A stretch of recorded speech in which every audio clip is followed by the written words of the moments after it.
మరి ఇంకేంటి తినొచ్చుగా.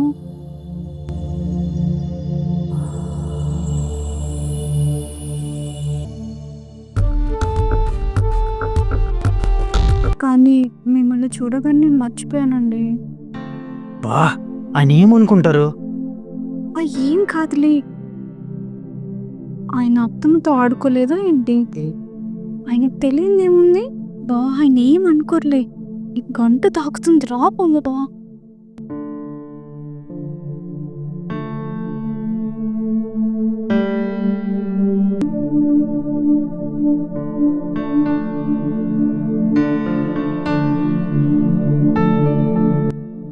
నమస్తే సార్.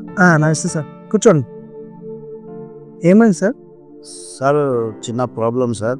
మా కొడుకు కోడలు కొత్తగా పెళ్ళయింది సార్.